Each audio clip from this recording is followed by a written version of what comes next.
श्री राम। शंखनाद में आपका स्वागत है। आम आदमी पार्टी का बब्बर शेर आज भी पिंजरे से बाहर नहीं आ पाया।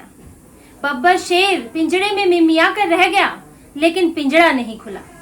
बब्बर शेर को अभी जेल की और हवा खानी है। आज अरविंद केजरीवाल की बेल पर सुनवाई थी सुप्रीम कोर्ट में। लगभग आधे दिन तक सुनवाई चली, लेकिन अरविंद केजरीवाल को जमानत नहीं मिल पाई। सुप्रीम कोर्ट ने दोनों पक्षों को सुना और फैसले को सुरक्षित रख लिया और अब इस पर 10 सितंबर को फैसला आएगा। अगर यही तारीख रही आगे और ना टली तो सुप्रीम कोर्ट 10 सितंबर को इस मामले पर फैसला दे सकता है। लेकिन जिस पार्टी में हालात इतने खराब हों, जो एमसीडी हार गई, जीत कर भी हार गई, जहां पर नेता छोड़ छोड़ कर जा रहे हैं, गुटबाजी चल रही है, अरविंद केजरीवाल की कुर्सी खतरे में है, वहां तो अरविंद केजरीवाल के लिए एक एक दिन साल के बराबर है। एक एक दिन उन पर भारी पड़ रहा है और वो जेल से निकलने के लिए बेचैन है।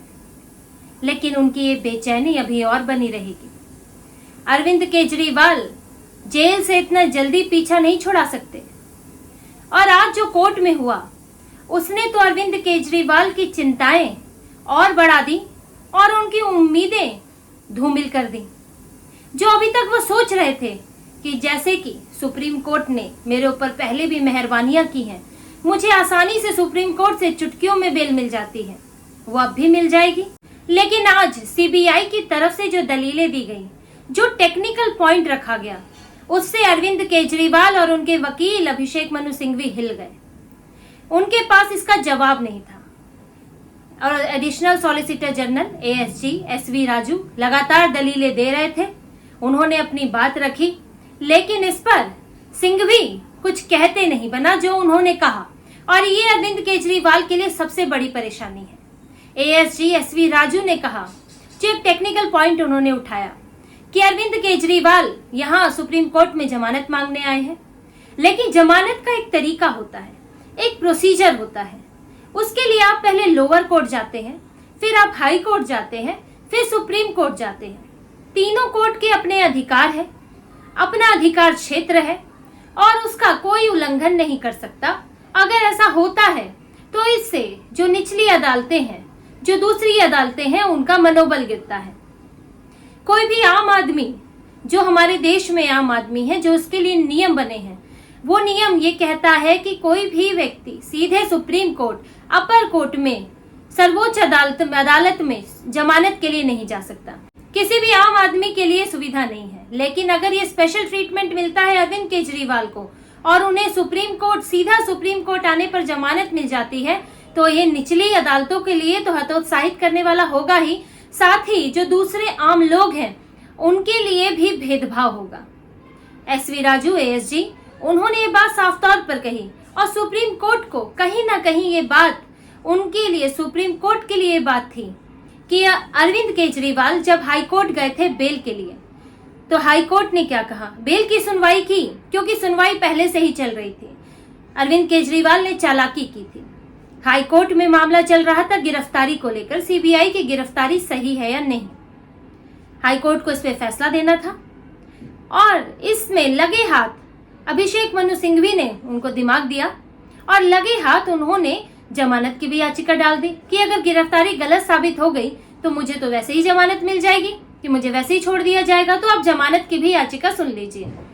कोर्ट ने सुना, हाई कोर्ट ने सुना और जब फैसला दिया तो ये कहा कि आपकी गिरफ्तारी सही थी, नियमों के तहत की गई थी, और जहां तक जमानत की बात है तो आप निचली अदालत से होते हुए आइए, प्रक्रिया ये कहती है, आप डायरेक्ट हाई कोर्ट जमानत के लिए नहीं आ सकते।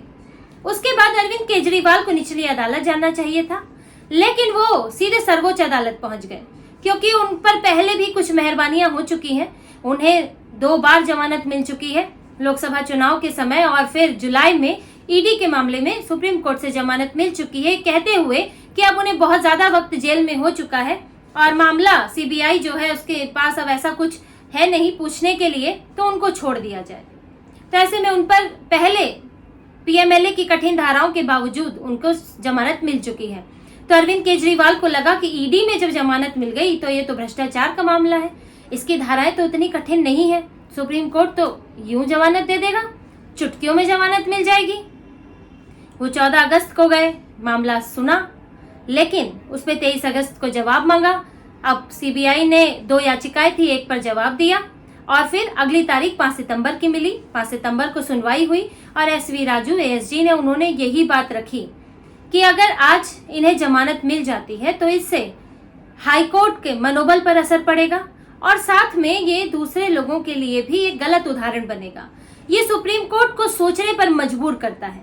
सुप्रीम कोर्ट के जज, ये जो सुनवाई हो रही थी वो जस्टिस सूर्यकांत और जस्टिस उज्जवल भुयन कर रहे थे और उन्होंने उनकी ये दलीलें सुनी और जो उन्होंने कहा है, जिस पर सिंघवी के पास भी कोई खास जवाब नहीं था, वो ये सोचने पर मजबूर करता है कि क्या सुप्रीम कोर्ट को, जो कि नियम बनाते हैं, जो कि निचली अदालतों को प्रोत्साहन देते हैं, निचली अदालतों के लिए कुछ उदाहरण सेट करते हैं ताकि वो उनको देख के उन्हें फॉलो करें, क्या वो सुप्रीम कोर्ट इसी नियम को तोड़ देगा?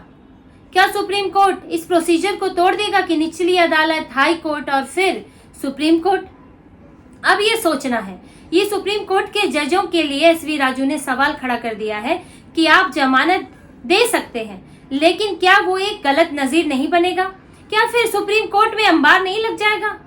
अगर सुप्रीम कोर्ट ने जमानत दी, आधार तो कुछ भी दिया जा सकता है, पहले भी कई आधार दिए हैं, लेकिन ये जजेस को सोचना तो होगा ही कि अगर ये से आज एक उदाहरण बनाया जाता है, इस तरह जमानत दी जाती है, तो कल को सब लोग सुप्रीम कोर्ट में ही आ जाएंगे। फिर क्यों निचली अदालत और हाई कोर्ट में जाएंगे? छोटे छोटे मामलों के लिए सुप्रीम कोर्ट का दरवाजा खटखटाया जाएगा। सीबीआई के वकील ने यह भी कहा, एडिशनल सॉलिसिटर जनरल ने यह भी कहा कि सिसोदिया और के कविता भी इसी आधार पर, इसी तरह से वो जमानत उन्होंने ली है। वो सीधे सुप्रीम कोर्ट नहीं गए थे। मामला यही है, शराब घोटाले का मामला है और बल्कि अरविंद केजरीवाल तो मुख्य आरोपी हैं, वो लोग तो मुख्य आरोपी भी नहीं थे। फिर भी वो ट्रायल कोर्ट गए, फिर आपके उच्च न्यायालय आए और फिर सर्वोच्च न्यायालय आए और उसके बाद जमानत मिली। आखिर अरविंद केजरीवाल इस तरह से निचली अदालतों का अपमान क्यों कर रहे हैं? आखिर उन्हें सिर्फ सर्वोच्च अदालत पर ही भरोसा क्यों है? तो ये सवाल तो उठता है। और एसवी राजू ने ये बात भी कही कि धारा 439 कहती है कि दोनों अदालतों के पास समान अधिकार है सुनवाई का, ट्रायल कोर्ट हो या फिर उच्च न्यायालय हो। ऐसा नहीं है कि अरविंद केजरीवाल का मामला सिर्फ हाई कोर्ट ही सुन सकता है। उनके पास जो ट्रायल कोर्ट है उनके पास भी अधिकार है, तो उनका ये अधिकार क्यों छीना जा रहा है, ये भी इसमें एक मसला है। और अब कोर्ट भी सोचने पर मजबूर है और अरविंद केजरीवाल भी सोच रहे हैं कि क्या अब इन दलीलों के बाद मुझे जमानत मिल पाएगी? क्या कोर्ट के लिए इन चीजों का नकारना संभव होगा? क्योंकि ये बातें सिर्फ बंद कमरे की नहीं है, पूरे मीडिया में छपी है, लोग पढ़ते हैं और कल को सवाल उठ सकता है, इन चीजों का दुरुपयोग भी हो सकता है।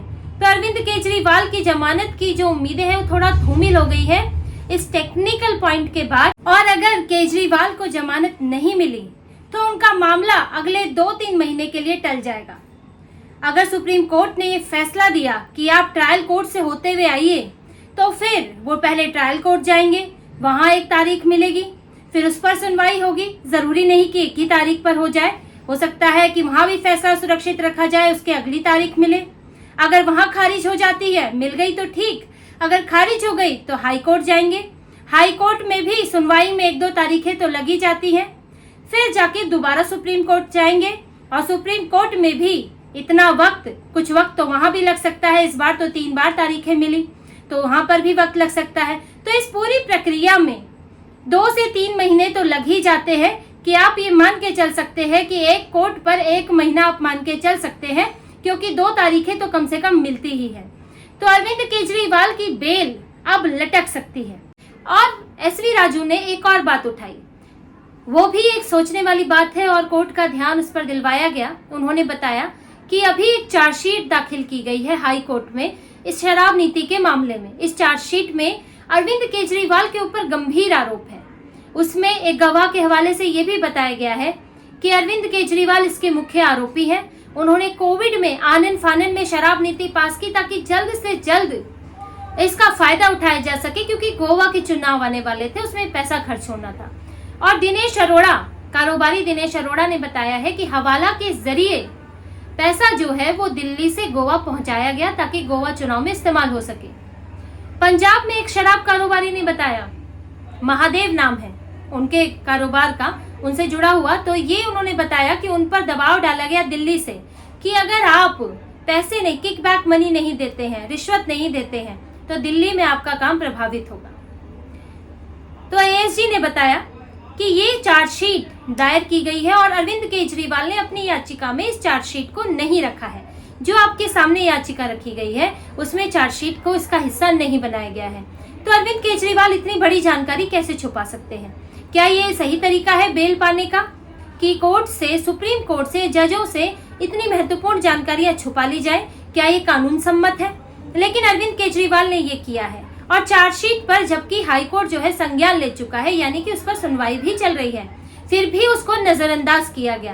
अरविंद केजरीवाल एक तरह से लीगल एडवेंचरिज्म कर रहे हैं। उन्होंने जुडिशरी को एक तरह से खेल बना दिया है कि चार्जशीट के बारे में बताएं, मन करे बताएं या तो ना बताएं, निचली अदालत ना जाएं, सर्वोच्च अदालत सीधे चले जाएं।